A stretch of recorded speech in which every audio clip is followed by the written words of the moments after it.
and welcome to Good Grief, the podcast dedicated to demystifying and destigmatizing grief with compassion and humor.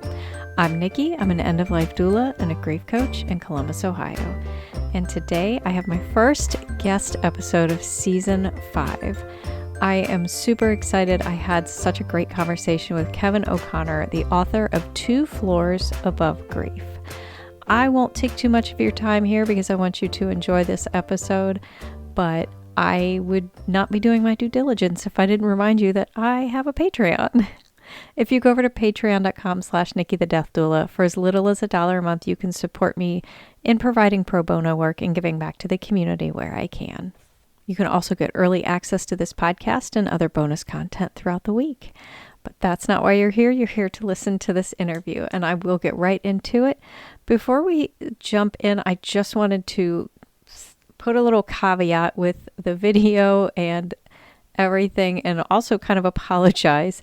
I was having a lot of technical issues with my computer during the recording. I went back and re-listened and rewatched it, and everything seemed to come out okay, but I was a little off my game because weird things kept happening while we were talking, so I was very ill-focused. So Kevin, I apologize to you for being a little scattered during our conversation. And if you look at the video, I'm looking all around because my computer was going a little haywire, but everything came out okay and we're good. So please enjoy this episode. I have his information in the show notes with his website, his book information. Please go and sign up for his newsletter. His newsletter is filled with so many great resources, so much cool stuff. So definitely check that out. And without further ado, here's my conversation with Kevin O'Connor. Thank you so much, everybody, for tuning in again this week. I am so excited for my guest. I'm excited for you to hear all about Kevin O'Connor. Kevin and I met not too long ago. We chatted for a bit, and I said, dude, I need to have you on my show because I love your story. So, Kevin, why don't you just take a second, tell everybody about you, your place in the world, your book, and all the things. Okay, let's see. My place in the world right now, I have been living in Fort Lauderdale, Florida, since 2007. But prior to that, I lived mostly in the Midwest outside of Chicago.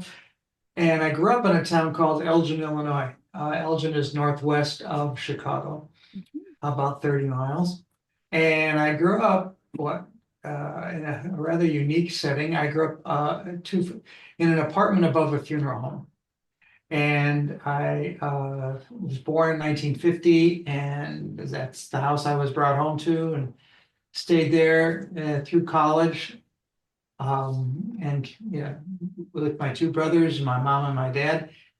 Oh, and I'll show you a cover of that. And I wrote a book about this. Yes. So, and the cover is right here.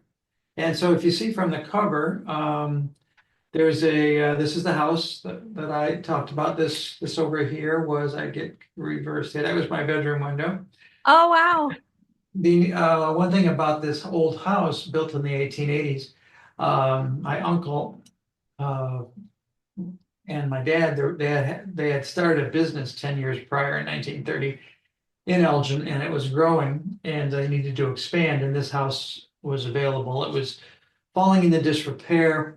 Wasn't that old by today's standards. It was, at that time, it was only 50 years old, but it had had a lot of ravages from the economic times and the depression and those kind of things, and had been taken care of. So my uncle was able to get the house with some negotiations, and they took the first floor and they created spaces for the funeral home there, the basement with all the support services that they need. The second floor was a collection of bedrooms that was turned into an apartment for my aunt and uncle and their 3 daughters. The top floor was actually a ballroom, and the ballroom had 2 stages in it. So when this was a single family home and people would entertain, their guests would come up to the ballroom and there'd be orchestras there and things like that. So my bedroom, I pointed out where my bedroom was, my bedroom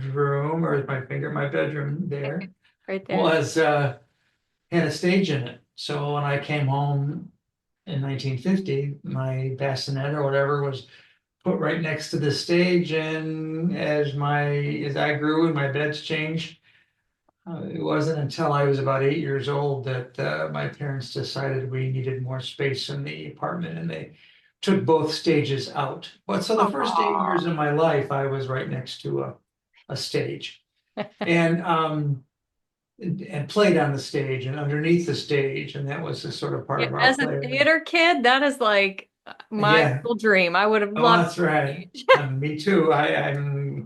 I'm going to a theater class tonight. Oh, So 75 years later, I'll be 75 next week.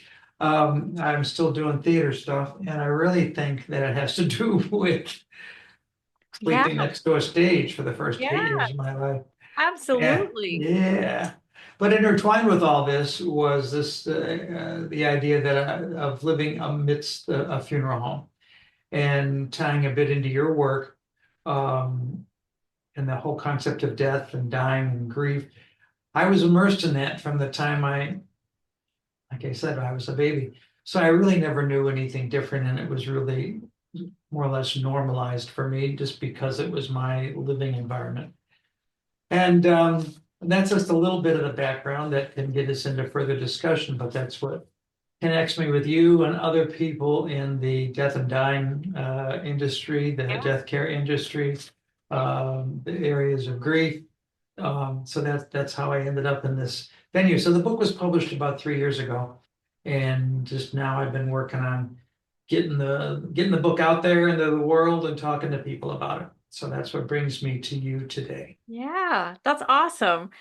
So first of all, again, as growing up a theater kid, I would have loved to have a stage in my room. And being a death doula, I would love to live above a funeral home. I'd be all about Okay. that. Now, and it's interesting because you mentioned that, you grew up that way. So Mhm.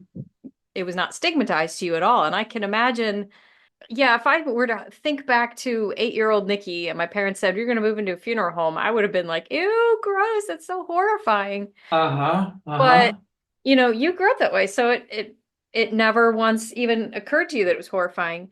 Did any No, did any of your friends ever like kind of give you grief or tease you or anything about that? they probably did, I read other books there are other books on the marketplace about people who grew up in funeral homes, and some of those the experiences they relate are the teasing and the things. I have little to no memory of that. So I guess in that case, it probably didn't happen. Yeah, you were lucky. You had good friends. Yeah, and I think maybe that goes back to because the environment was normalized. Mhm. My mom and dad and my aunt and uncle always they had friends over and company and celebrations in the apartments.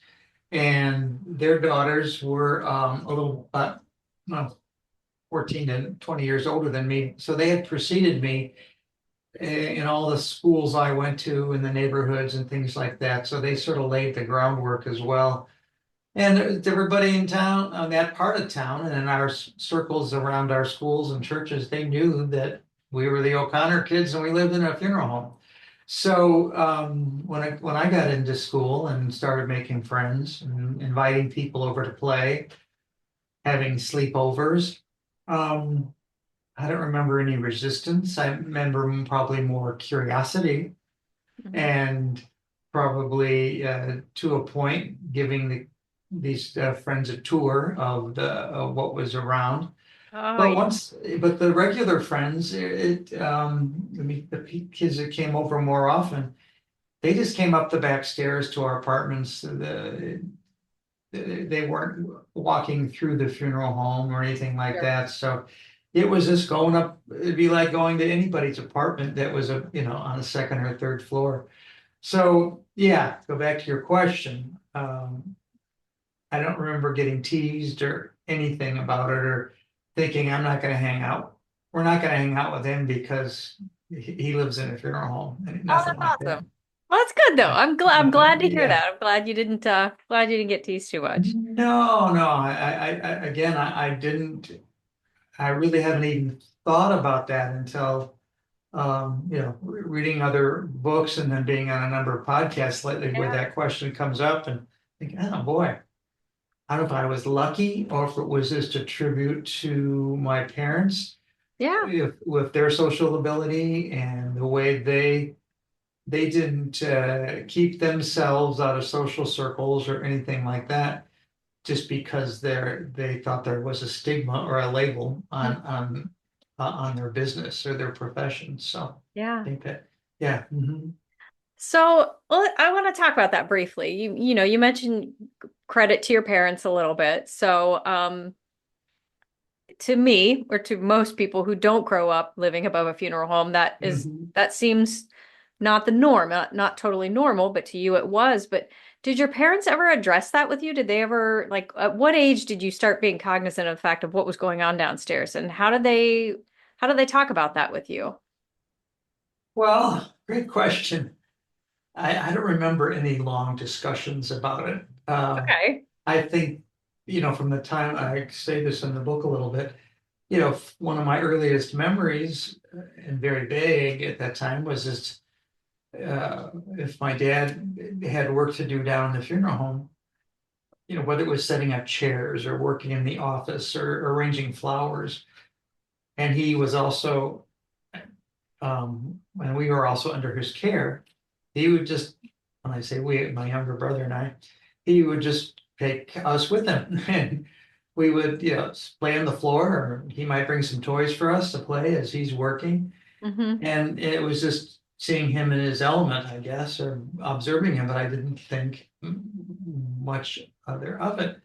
Um, at the, one thing about the family, and this is talked about in the book too, and I got used to it. I didn't know any different.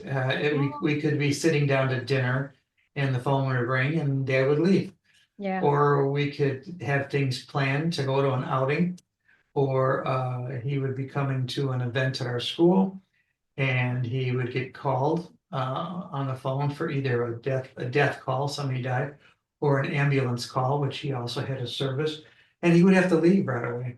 Yeah. So that was just, and then oftentimes, if it was an event at school, if he couldn't get there right away, he might show up a little later. Mm-hmm. Whatever, but he tended to the business first as he had to, and that was just part of our life as a family was, I guess you'd call them interruptions. Yeah. But I don't remember getting, oh darn, or damn, it was just, Yeah. this is what was. Just what it was. And Wow. this is what it was. And I guess it goes back to that normalization thing that, Mhm. and then the other thing, feeding off your question, they didn't talk a whole lot about the clients, the families. They Okay. were very, and I realized this more as an adult than I did as a kid, the importance of discretion and the importance of Yeah. trust. Yeah. And when a family would come to my dad and my uncle to take care of them, um, they didn't, those families didn't want to think that they were being discussed at the Sure. family dinner table, Yeah, absolutely. or that, and it wasn't until when I became preteen, 10, 12, teenager, then I might be visibly involved in the funeral home during a service, like opening the door or Yeah. helping or just answering the telephone when I could, or just being aware. But prior to that, if there were a wake or a funeral going on, we didn't venture downstairs. There were other ways to get in and out of the house, so we did that while my dad was busy with the business. So there weren't, back to your question, there weren't long involved discussions. I think that Sure. goes back to the normalizing process Yeah. until it was, I guess the other way I became aware of it more so was when probably my first awareness that I remember was when I was 5 and my 16-year-old cousin, first cousin, she died in a car crash. Oh. So, I mean, and the services were at our house. Hmm. So the idea of our family during the wake and our family going up and down the stairs to get a snack or a coffee or just to get out of the atmosphere for a while. They come upstairs. And that was probably the first awareness that I had because I knew this cousin. Mhm. And that was what I would recall be my first relationship with death and what it meant. And Yeah. probably there were conversations that oh, what we were doing and what was happening, or I was able to pick up on that just by being assimilated into the whole atmosphere. Yeah. But and maybe that was a long discussion at the time, or more of a detailed discussion about what we were doing and however they would explain that to a 5-year-old. Um, but I don't remember being not understanding. Yeah. So um, and then if it was, if somebody, if the client downstairs did happen to be a friend of the family or, then I would become more of aware of it because if it was the parent of a classmate or a grandparent of a classmate, well, then I'd be more aware of Yeah. how it was tying in. So that Yeah. was that part of the difference there. Yeah. So I would assume that most like close family and close friends probably came to you, your family for Mhm. services. Yeah. Yeah, there were other establishments, funeral Yeah. home establishments in town. And our family would come to ours probably. We didn't have a lot. Oh, we had some. Yeah, my mom grew up in the town, so there was quite a few, of her family that would come. In fact, when the funeral home first started, the way my mom and dad met in the 1930s was my mom's one grandparent died in. They both died in the 30s and 1930s. And those services were at the funeral home in the early years of the business. So Yeah. mom, as a teenager, would be there to attend the services for her grandparents who died a couple of years apart. But then also mom and dad. My dad was a teenager then, so the two of them were going to the same high school. So he was helping out in the business, but also she had this exposure to his family and what he did when she was there for her own family. So those kind of things started early on in their relationship. Yeah. Yeah. Mhm. So your dad and your uncle owned and operated this funeral establishment. Did they turn it over to you? Like, did you end up stepping into their shoes, so to speak, and running it at all? No, that's all, it's in the book. I spent some time Good. writing about that, but I can explain it for sure. Dad and Uncle Lawrence were both, I often attribute it, one of the things I attribute not pursuing it is because they wanted us to determine what our own interests were. Okay. It was never the business for me anyway. I'm pretty sure my brothers would agree. Um, for me, this business was never held up as a carrot or something. Hey, we built this up. We expect you to do this. We're showing you how to do this work because we want you to do it. That message was never there. Okay. It was more you're your own person. You have your interest, and as we got into teenage years and choosing careers or making decisions, that wasn't on the plate. And it didn't have to be the Yeah. plate. It was never. Let's put it this way: it was never not on the plate. Right. If we had expressed it, if I had, I'll just speak for myself.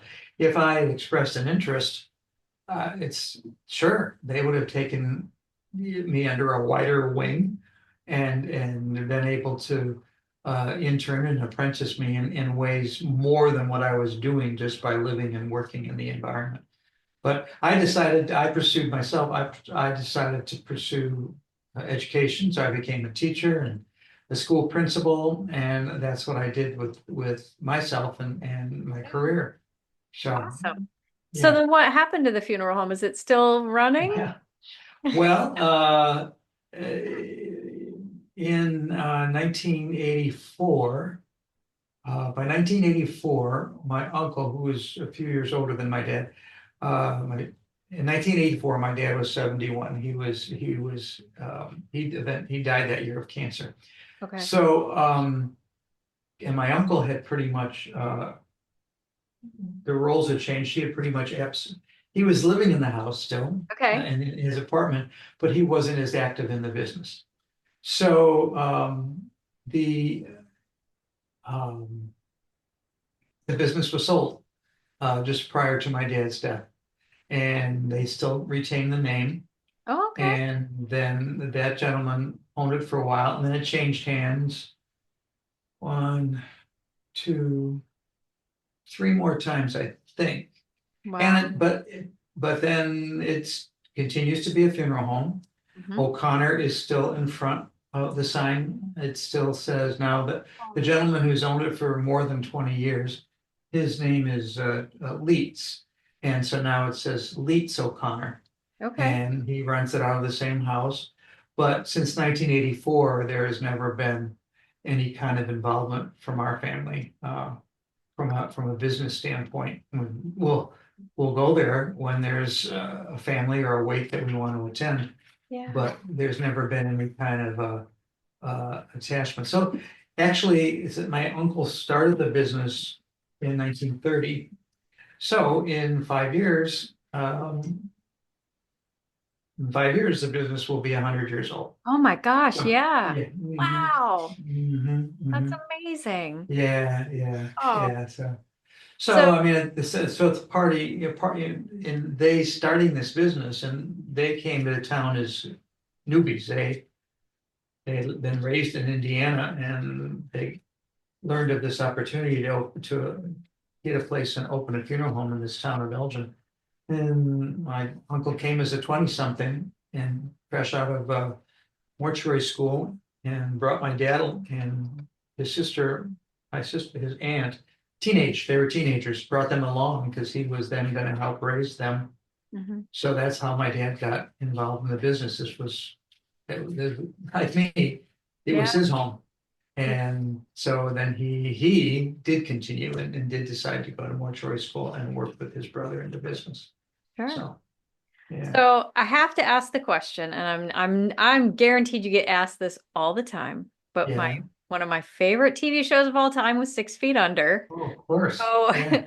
what I'm curious your thoughts on that show. Like how obviously it was a television show, things were dramatized way more than they would be in real life. But the ins and outs of life as a family-owned funeral home, like did that seem to ring a little true, or were they way off base? Well, there's a couple correlations. Okay. One, if when you follow books on Amazon, people put reviews in, and one of the reviewers wrote, "Hey, this is the real 6 Feet Under family," Oh, and I love uh, and so I took that as a compliment. that. I wouldn't fashion, of course, like you said, it was fiction, it was dramatized, and Yeah. uh, emphasized some of the various aspects of the family's personalities. Yeah. Um, I probably wouldn't be able to write a story. Our personalities probably weren't quite as, I'm looking for the right word, Right. individualized or quirky. Yeah. One interesting connection, though, when you read, you followed the show, Hmm. and when the mom, Hmm. the name gonna come to Ruth. me. Ruth, thank you. Well, when they do the whole thing about when she died, and they may have referenced this at other points in the series, but when you see her tombstone, and when they announce how she's going to die, actually she died in the show. She died in 2025 when Yeah. they projected, Oh, that's right. and her maiden name was O'Connor. No, I'm gonna So have when to you go back look and rewatch that part now. Yeah, so when you see it on the tombstone, it says Ruth Yeah. O'Connor Fisher. So I always thought that was interesting. I follow the show on social media. There's still quite a little bit of I guess you'd call it a cult at this point, but still a lot of followers, and the show keeps getting replayed on so many cable stations, Yeah. and then it keeps activating discussions, I chat just rooms and stuff. rewatched it. My Yeah. husband had never seen it, so I made him sit down. Oh, yeah, I rewatched it to a point, and then the interior of the house, Mhm. it was very, very similar, just coincidentally, to the interior of our house. Mhm. So when I first started watching it in 2002, three, I thought, wow, look at this set. I mean, they filmed it in that house in Los Angeles, Yeah. but that's very similar to with the big pocket doors and the wooden Yeah. stairways leading upstairs. Oh, So similar. Each of the upstairs, the apartments had their own settings, just like ours did. But yeah, and I, every once in a while, I've made a couple attempts to try to find Alan Ball, the writer, director, and get in contact with him to see if I can yeah. get into his orbit. Haven't been able to do that yet. But I have an affinity for the show, and Oh, good. yeah, yeah, I Good. do. Yeah, I feel like when your life is something that has been made into a show, not necessarily about you particularly, like there's always that edge of like, oh, they screwed it all up. This is nothing like my life, and you're embarrassed. But I love that you embrace it, and Well, yeah, and you mentioned you being a theater kid, me too. yeah. Sometimes I think, oh, if only I could make this book into a musical.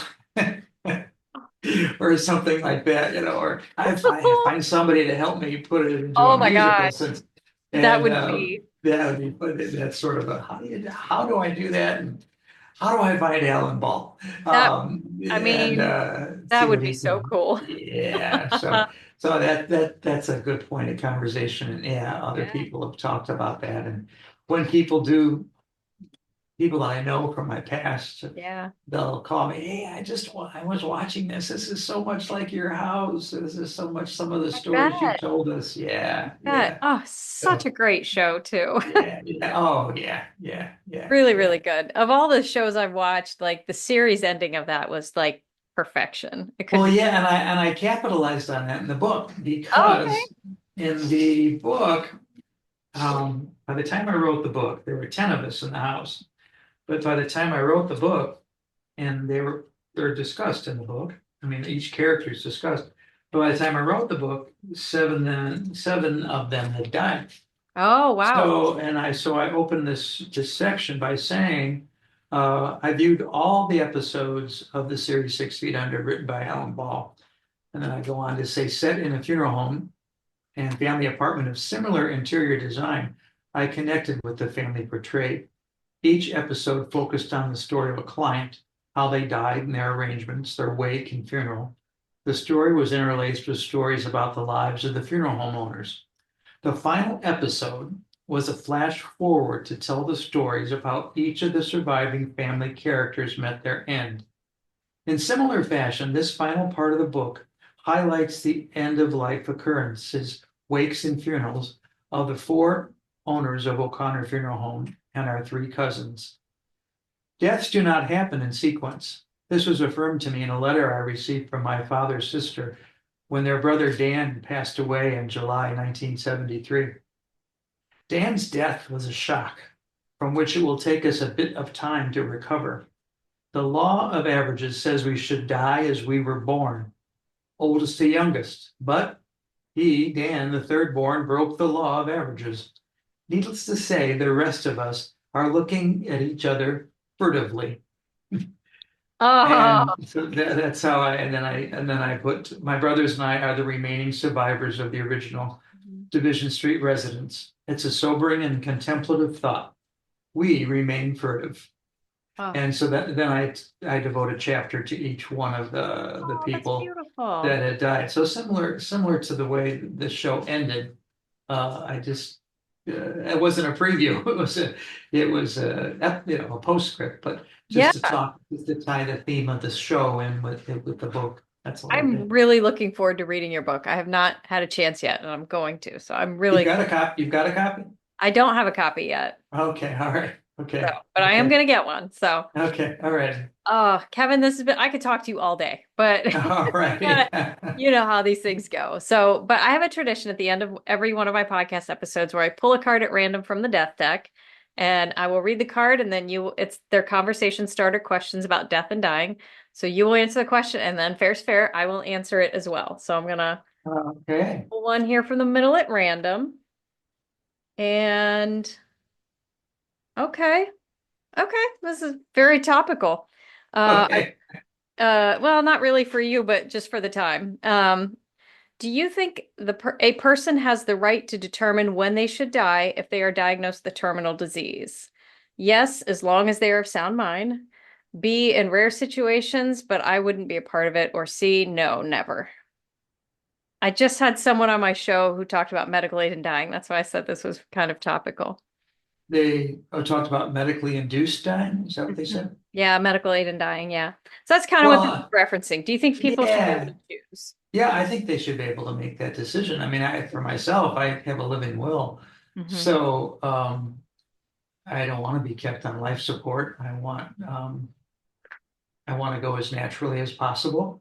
Yeah. And I would support that, for anybody to Hmm. to make that decision. And ideally, they're able to have a say in it before they get to a point where they can't make a decision, and get that in writing. So, and that's part of what I believe. And I believe that not only should people have a way to declare to others about how they Hmm. like to die. Yeah. I'm gonna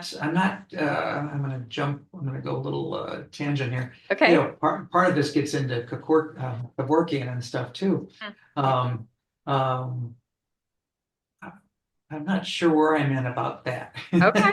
That's fine. Um, but I think if I was sick enough or ill enough, Mhm. I'd want to do something to help and know that I was going to be Yeah. terminal. I think I'd probably consider that approach, Yeah. or just letting myself go in a faster way. Yeah. I had a good friend who passed. What is this? 2 years ago, this April, he passed from cancer, and it was pretty quick. I mean, he knew six to 7 months before what was happening, and he and I were in conversation and letter writing back and forth, not only with me but with other people. And he decided that when the prognosis got tougher and tougher, he just said, I don't want anything. I want to be home. I Yeah. want to stay home. I don't want to be in a hospital. Mhm. I'm not going to take any more treatments. He did some treatments for a while, but then he just said, I'm not going to take any more treatments. Yeah. This is what's it going to do? Yeah. So, and he was able to be of, you mentioned your question of mind. He was able to be of that mind that this is what he wanted to do.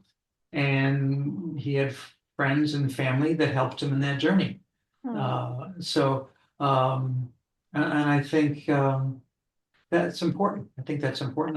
I hope my own sure. circumstances avail me of the same opportunity. So, Yeah. And as for me, everybody who listens to my show already knows how I feel about that. Absolutely 100%. As long as that decision can be made, I feel like that is up to the individual, to well, make that, that. and as a death doula, that's part of your role, isn't it? Yeah, and I I have witnessed enough suffering at end of life that if there's a way that we can alleviate that suffering in any way, I'm all for it. Mhm. Death isn't pretty. It's not like the movies. No, and yeah, I have a meditation group that meets. We've been meeting since the pandemic, but and one of our group, it's a group of five. She passed away last Friday, Oh and my so gosh. yesterday, she'd included this in her journey, her cancer journey and things, and so she passed away. So yeah, last night's meditation was focused on her, Yeah. and remembrances of her to tie in with elements of meditation and breathing, and we always combine a little bit of artwork into our meditation. Oh, So so that was that, and it was a nice, and having been born, raised, bred in funeral services, hmm. it was it was a nice way. It was this, and she'll have other services, I'm assuming, but this was just for the five of us, to talk about her and just to have her send off. And what I'm getting to is one of the women on the Zoom was relating as they had their conversations with other friends, and um, people saying, oh, well, this cancer was so bad. And one of the friends said, well, this was her time. Yeah. Um, when they talked about her being the first of this particular group of friends from college to die, and they said this was her time. So that made, one more thing, that made me think of that animated movie Jazz. Have you ever seen that movie No, Jazz? I have not. Look it up. I think it's Okay. Jamie Foxx. He's the voiceover. Okay. And without sport, he's a musician, so that's where the jazz Gotcha. comes from. Yeah. But in the first 10 minutes, so it's not going to spoil it too much. I don't like the first 10 or 15 minutes, his character dies. But they portray the death in such a way, and it's a very sudden death. Okay. But they portray the death as an escalator. And Oh, um, okay. And so as he realizes what's happening in his character, he's getting on an escalator, and the escalator is going up. Yeah. And he's saying with it, what's going on? What's going on? And there's at the top of the escalator, there's just a glow, a celestial glow type thing. And then he starts to figure out what's happening. And that I won't give away the rest, but Okay. he starts to figure out the rest. But that whole image for me and thinking of what this person said, it was her time. And when it's your time, I'm thinking, well, maybe it's an escalator we get on. And Yeah. on that escalator is the people from, if we could tell at that point what people's ages were, it's all ages, it's any walk of life. There's no connection with what part of the world you come from. We're just on the same Yeah. Oh, stairway. absolutely. Stairway. I totally agree. I love that. So check that out. It might, and sure would give a little thing for you for the work that you do too, in terms of how you relate to people and talk to people about their journeys. I'm gonna look that up. Thank you. So Yeah. this Okay. this was lovely, Kevin. Thank you Well, so thank much. you. I'm gonna give you just a second here. Please tell everybody where they can find you and Sure. the name of your book and where they can get all that. Yeah, I'll get this, make sure after that we get off that we're up to date on for your show Yeah. notes. Um, the place that contains the most information is just to go to my website, KevinO'ConnorAuthor.com. Okay. And then the other place, then that would connect them with some background of the book, but also stories. There's also a place on the website that they can sign up for a weekly newsletter that I Yes. send out. I'm signed up. It's great. Sign up for his newsletter. Oh, you've been getting it? Yeah. Okay, Yeah, great. yeah, Yeah, yeah. okay, great. It just came out today. Yeah. Um, yeah, I really try to get that out once a week, and I'm Yeah. successful most weeks. So thank you for your support. Yeah. So that's all, those links are all there. People can go directly to Amazon. Um, to book, I always encourage people, again, the book title's Two Floors Above Grief, but I always encourage people to purchase it too at an independent bookstore if Mhm. they want to support, or even, Yes. or Barnes and Noble, wherever they go, like to buy books, go there. But it's also when you go to Amazon or other sources, they can get the book in the Kindle form or the Audible form. So depending on your listening style. Yeah. And then the other part that I do quite a bit is I have a spot on Instagram called The Grief Navigator. And so since the book was published, I have just been doing a lot more. And you likely know from your work too, there are so many resources about grief. Um, can be overwhelming sometimes Mhm. compared to the 1930s and 40s and Oh 50s yeah. Oh yeah. when my dad started. Grief. I'd have to go back and resurrect him if I ever could. Say, what'd you say about grief in the 1930s? Yeah. I think it was just more of have the funeral, get everything centered with the family and then move on. But Yeah. now so many, and again, you know this from your work, so many funeral establishments now, funeral home establishments, that's part of their work, that provide the counseling, to provide the aftercare, Yeah. to, and that certainly that wasn't happening even in in the time that I knew about our business. It Yeah. just wasn't something that was on the radar. Not to say that my dad and uncle didn't call back or visit with people as needed, but now I visit funeral homes where there's an office there, or there's a Yeah. website, or there's a grief counselor on site for as long as you need that grief counselor. Yeah. So at the Grief Navigator on Instagram, I try to I'm pretty good at putting something out every day. Either a post, um, or something I make myself, or tied in with another thing that's on Instagram or Facebook, so that people can connect with those resources. So that's another thing Oh, that I do. awesome. I love So that. check that out. Are you on Instagram yourself? I am, yes. I don't Okay, use it much anymore, but I am on Instagram. when we get off, well, go ahead. What's your handle on Instagram so you can tell It's your it's listeners? it's Nikki the Death Doula. My listeners know. Okay, Nikki the Death, so as you Nikki the get Death Nikki the Doula. Death too. So I'll, if I'm not already connected with you, I'll do that when I get off this call. Thank you. Nikki, you can follow me there. Sounds great. And that's what I'm doing. So Awesome. yeah, I welcome the opportunity for people to connect with me and other resources that I provide there. Absolutely. Thank you so much, Kevin. This has been wonderful. Well, I appreciate your time, and I appreciate giving me the opportunity to be on your podcast. Absolutely. Thank you. Okay, another huge thank you and shout out to Kevin O'Connor for sitting down and having this lovely conversation with me. Again, check out the show notes. You can find everything you can possibly need to know on where to find Kevin. You can find information on where you can find me as well. So don't forget, I have a Substack now. Please come follow me over there. You can find me on Patreon. I'm Nikki the Death Doula there and pretty much everywhere. So please feel free to go check that out. Thank you so much for tuning in. And remember, as always, your grief is yours, your feelings are valid, and grief doesn't always have to suck. Good Grief with Nikki the Death Doula is produced by Nikki Smith of Nikki the Death Doula LLC in Columbus, Ohio.